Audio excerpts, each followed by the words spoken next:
علیکم ورحمۃ اللہ وبرکاتہ۔ خطبہ جمعہ مسجد حرام بتاریخ 27 ذی الحجہ 1442 ہجری بمطابق 6 اگست 2021 عیسوی بعنوان مسلمان کے صفات، خطیب فضیلت الشیخ علی جناب ڈاکٹر فیصل غزاوی حفظہ اللہ، ترجمہ اور آواز ڈاکٹر ذل الرحمان طیب۔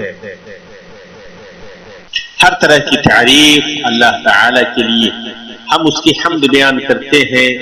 اسی سے مدد طلب کرتے ہیں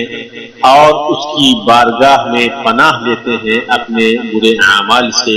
جسے اللہ رب العالمین گمراہ کر دے اسے کوئی ہدایت دینے والا نہیں، اور جسے وہ ہدایت دے دے اسے کوئی گمراہ کرنے والا نہیں۔ اور میں گواہی دیتا ہوں کہ وہ اکیلا ہے، اس کا کوئی شریک و ساجی نہیں، اور گواہی دیتے ہیں کہ محمد اس کے بندہ و رسول ہے۔ انہیں خوشخبری دینے والا اور ڈرانے والا بنا کر بھیجا، ان پر اور ان کی آل و اولاد اور تمام صحابہ کرام پر درود و سلام نازل ہو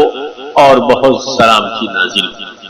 اے لوگو، اللہ کا کما حق ہو تقوی اختیار کرو اور تمہاری موت اس حال میں ہو کہ تم مسلمان ہو۔ اے لوگو، اللہ نے تمہیں ایک نفس سے پیدا کیا اور اسی سے تمہارا جوڑا پیدا کیا اور پھر اس سے بہت ساری نسلیں پھیلا دی کہ تم اللہ رب العالمین سے ڈرو۔ اللہ رب العالمین تمہارے اوپر نگہبان ہے اور نگران۔ اے لوگو، اللہ سے ڈرو اور درست بات کہو، تمہارے اعمال درست کر دے گا اور تمہیں معاف فرما دے گا، اور جو اللہ اور اس کے رسول کی اطاعت کی وہ کامیاب ہوا۔ اما بعد، مسلمانوں، سچے مسلمان کی ایسی رہنما صفات اور منفرد خصوصیتیں ہوتی ہیں جو اسے دوسرے سے ممتاز کرتی ہیں اور اس کی درست فطرت سے ہم آہنگ ہوتی ہیں۔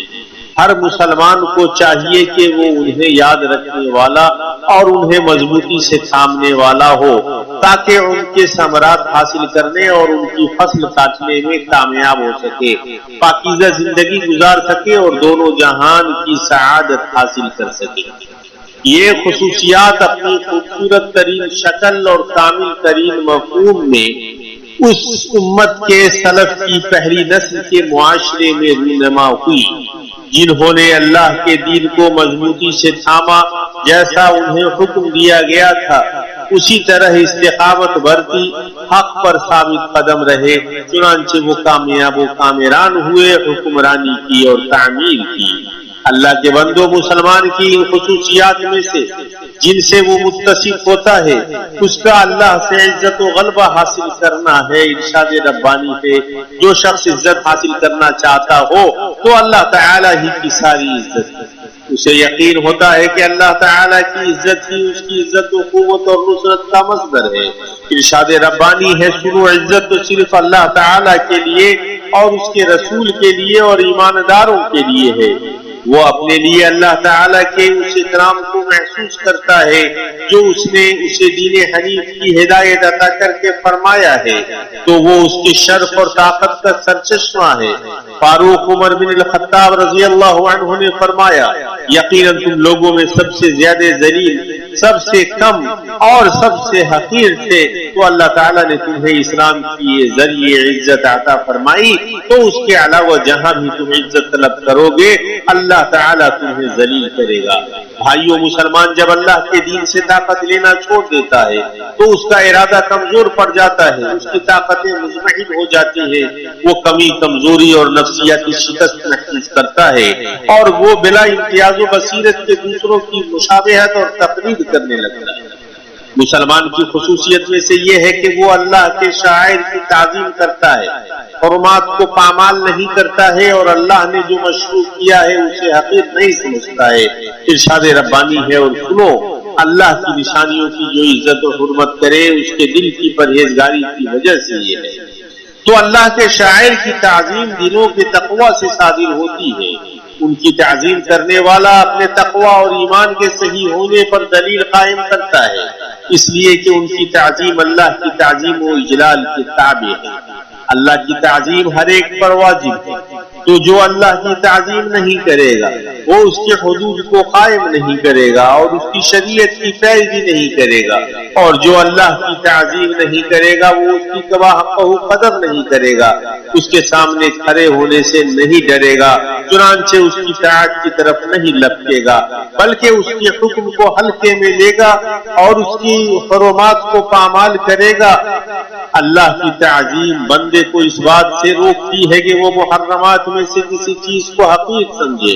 یا سیئات میں سے کسی چیز کو معمولی سمجھے، جیسا کہ کہا گیا ہے معصیت کے چھوٹا ہونے کو نہ دیکھو بلکہ اس کی عظمت کو دیکھو جس کی تم نے نافرمانی کی۔ بندہ اس ذات کی عظمت کو دیکھے جس کی اس نے نافرمانی کی، وہ اللہ ہے جو جلال، جبروت و ملکوت اور کبریائی و عظمت والا ہے۔ جب جب ایمان کمزور ہوگا اور بندے کے دل میں اللہ کی خشیت کم ہوگی تو اس کے نفس میں اللہ کی عظمت کمزور ہوگی اور وہ معاصی کو معمولی سمجھے گا۔ اور اللہ کے بندوں ہمیں جاننا چاہیے، اور بندے کے دل میں اللہ کی خشیت کم ہوگی اور اس کا خوف غائب ہوگا تو اس کے نفس میں اللہ کی عظمت کمزور ہوگی اور وہ معاصی کو معمولی سمجھے گا۔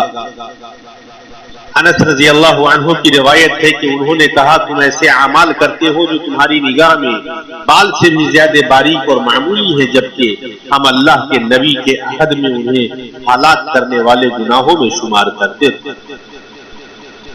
اللہ کے بندوں ہمیں جاننا چاہیے کہ دنیا میں ہر قسم کا بگاڑ اور اللہ کے منہج سے ہر طرح کا انحراف بندے کا اپنے رب کی تعظیم نہ کرنے کی وجہ سے پیدا ہوتا ہے۔ ارشاد ربانی ہے اور ان لوگوں نے اللہ کی جیسی قدر کرنا واجب تھی ویسی قدر نہ کی۔ نیز فرمایا تمہیں کیا ہو گیا ہے کہ تم اللہ کی برتری کا عقیدہ نہیں رکھتے، یعنی تمہیں کون سی چیز اس بات سے روکتی ہے کہ تم کما حقہ اللہ تعالی کی تعظیم کرو اور کما حقہ اس کی عزت کرو۔ مسلمان کی خصوصیات میں سے اللہ کی خوشنودی حاصل کرنے کی کوشش کرنا ہے۔ ارشاد ربانی ہے اور بعض لوگ وہ بھی ہیں کہ اللہ تعالیٰ کی رضامندی کی طلب میں اپنی جان تک بیچ ڈالتے ہیں، اور اللہ تعالیٰ اپنے بندوں پر بڑی مہربانی کرنے والا ہے۔ تو وہ لوگ توفیق یافتہ ہیں جنہوں نے اپنے نفس کا سودا کیا اور اللہ کی خوشنودی حاصل کرنے، اس کے کلمہ کو بلند کرنے اور اس کے ثواب کی امید میں اسے سستے میں بیچ دیا اور قربان کر دیا، اور اس کے بعد یہ چنیدہ لوگ حق کے لیے مخلص رہتے ہیں۔ تو مومن خواہشات کی پیروی نہیں کرتا ہے اور نہ ہی اپنی رائے پر اتراتا ہے، نہ ہی اپنی خواہشات و شہوات کو ان واضح نشانیوں پر ترجیح دیتا ہے جو اس کے پاس آئی ہے، اور نہ ہی اللہ کی شریعت سے متصادم اقوال و مذاہب کے ذریعے دلائل و براہین کا مقابلہ کرتا ہے۔ اس طرح وہ اللہ کی طرف رجوع کرنے والا اور لوٹنے والا ہوتا ہے۔ وہ غلطی پر اصرار نہیں کرتا ہے، نہ ہی گناہ پر باقی رہتا ہے، جیسا کہ اللہ تعالیٰ نے متقیوں کا وصف بیان کیا ہے۔ اللہ کے بندوں، مسلمان کی خصوصیات میں سے سب سے عظیم ترین خصوصیت اس کا اللہ کو ایک جاننا اور اس کی ربوبیت کا اقرار کرنا ہے۔ تو اس کے عقیدے میں شرک، باطل باتوں اور بدعت و خرافات میں سے کسی چیز کی آمیزش نہیں ہوتی ہے، بلکہ اس کا دل اپنے رب پر معلق اور اس پر توکل کرنے والا ہوتا ہے۔ وہ جانتا ہے کہ اللہ واحد ہی نفع و ضرر اور دینے اور روکنے والا ہے،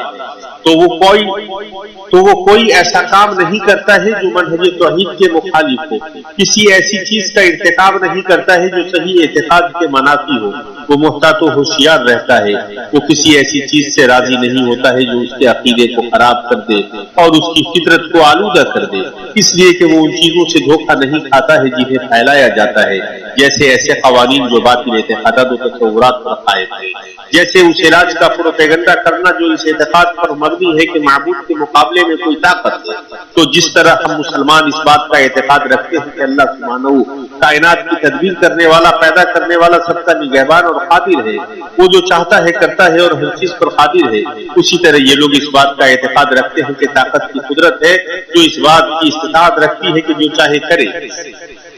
جس وقت چاہے کرے اور جیسے چاہے کرے۔ العیاذ باللہ، اس نظریے کو علمی رنگ دیا گیا اور اس کے لیے ترقیاتی ٹریننگ کورسز تیار کیے گئے، اس کے لیے مارکیٹ بنایا گیا اور اسے تجارت بنائی گئی، جس سے جڑے لوگ اس کے پیچھے مادی فائدے حاصل کر رہے ہیں۔ تعجب کی بات تو یہ ہے کہ ان میں سے بعض بغیر علم کے اس بات کا گمان کرتے ہوئے جھگڑتے ہیں کہ وہ رقیہ شرعیہ ہے، حالانکہ ایسا قطعاً نہیں ہے۔ تو یہ نظریات اور رسوم و رواج توحید کو مجروح کرتے ہیں، ان میں بت پرستانہ شیطانی عقائد ہیں، باطنی غیبی مسائل پر ٹکے ہوئے ہیں، اس کے باوجود بغیر شعور و رہنمائی کے انہیں اپنانے والے یہ سمجھتے ہیں کہ ان کے عملی ڈھانچے ان کی روزمرہ کی ضرورتوں کو پوری کرتے ہیں اور ان کے گمان کے مطابق ان کی امیدوں سے ہم آہنگ ہیں جو وہ اپنے جسموں کے صحت اور اپنے نفسوں کی سعادت تک پہنچنے کے لیے رکھتے ہیں۔ وہ نہ پتہ لگاتے ہیں کہ یہ کارگر ہے یا نہیں، نہ ان کی حقیقت اور مقصد سے واقف ہوتے ہیں، اور نہ یہ تحقیق کرتے ہیں کہ ان کا شرعی حکم کیا ہے جس سے ان کی جڑوں اور ان سے متعلق دعویٰ کی صحت کا پتہ لگ جائے۔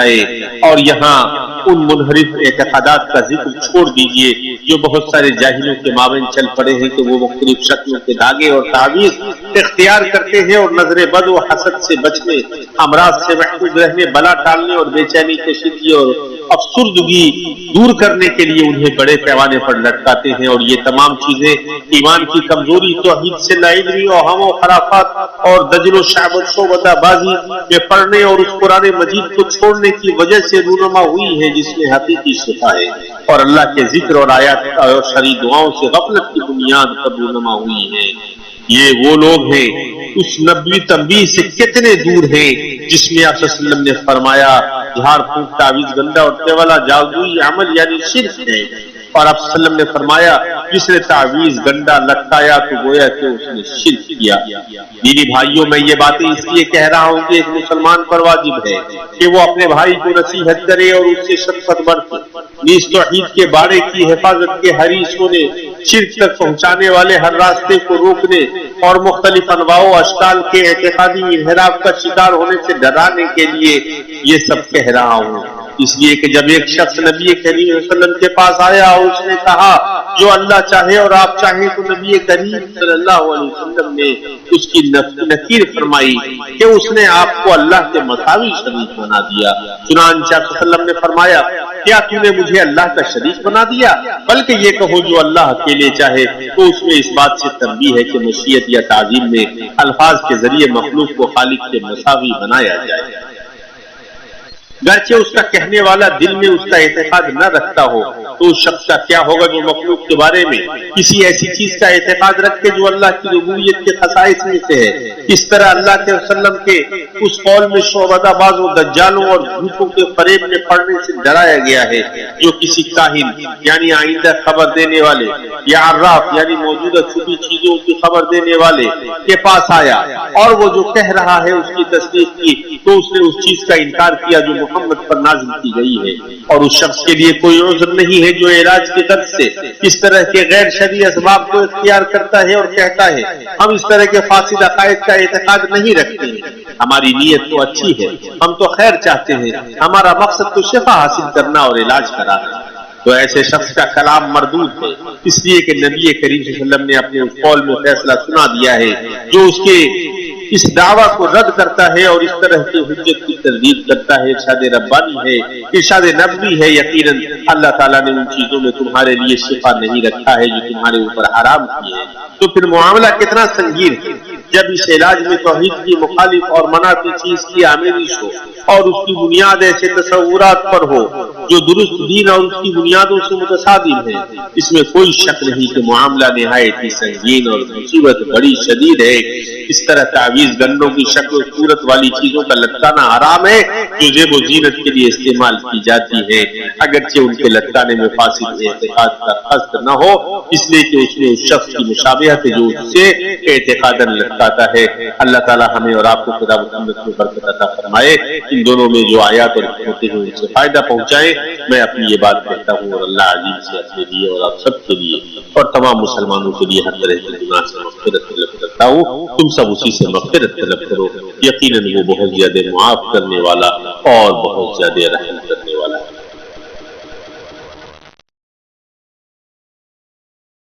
ہر طرح کی تعریف اللہ رب العالمین کے لیے ہے جس نے ہمیں اسلام کی نعمت سے نوازا اور امت مسلمہ میں بنایا اور ہمیں سید ولد آدم کی امت میں سے بنایا۔ اللہ تعالیٰ کا درود و سلام نازل ہو ان پر،